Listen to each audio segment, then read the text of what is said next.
নমস্কাৰ বন্ধুসকল, railway recruitment board RRBৰ গ্ৰুপ ডি প্ৰায় 1,04,000 পদ ওলাইছিলে আৰু এইখিনিৰ কাৰণে এক্সাম কেতিয়া অনুষ্ঠিত হ'ব, এডমিট কাৰ্ড কিদৰে ডাউনলোড কৰিব লাগিব গোটেইখিনি ভিডিঅ'টোত দেখুৱাম।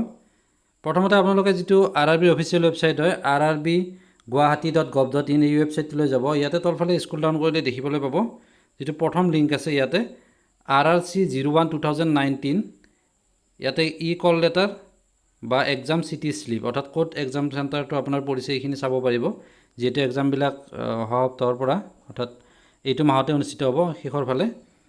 আৰু যিসকলে এপ্লাই কৰিছিলে 2019ত আৰু ৰেজিষ্ট্ৰেশ্যন নাম্বাৰবিলাক যিসকলে পাহৰিছে তো তেওঁলোকে এটা মেছেজ লাভ কৰিছে এনেকুৱা ধৰণৰ a link to view your CBT অৰ্থাৎ কম্পিউটাৰ বেছড টেষ্ট হ'ব। যিহেতু exam date and city for RRC 01-2019 is shared on your registered email ID অৰ্থাৎ আপুনি এপ্লাই কৰোঁতে যিটো ইমেইল ID দিছিলে সেই ইমেইল IDত এটা ৰেজিষ্ট্ৰেশ্যন নাম্বাৰ লাভ কৰিব।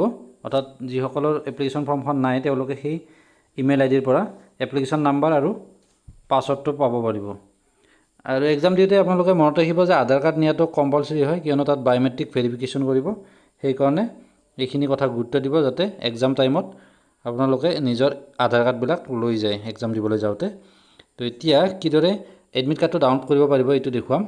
প্ৰথমতে RRBৰ যিটো অফিচিয়েল ৱেবছাইট হয় আমাৰ নৰ্থ ইষ্ট বা অসমৰ কাৰণে rrbguwahati.gov.in হয়, এই ৱেবছাইটটোলৈ যাব।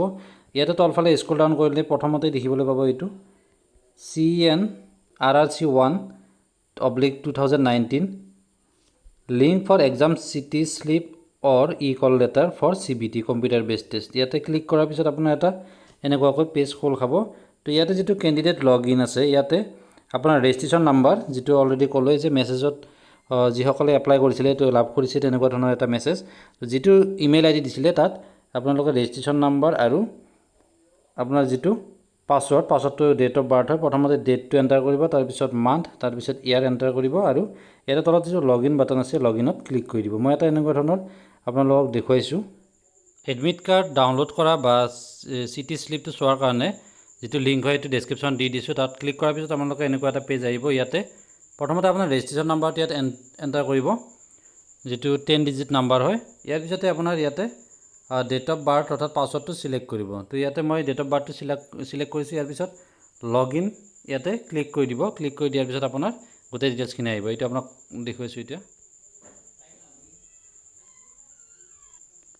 ইয়াতে আপোনাৰ ৰেজিষ্ট্ৰেশ্যন ডিটেইলছখিনি আহিব, নেম, ফাদাৰ্ছ নেম, ইয়াৰ পিছতে জেণ্ডাৰ, কমিউনিটি, ইয়াৰ পিছত তলত দেখিবলৈ পাব ইয়াতে পৰীক্ষাৰ চিটি অৰ্থাৎ এক্সাম চিটিটো দিয়া আছে গুৱাহাটী, টেষ্ট ষ্টেট আছাম আৰু কিমান তাৰিখত এক্সাম আছে 18 ছেপ্টেম্বৰ।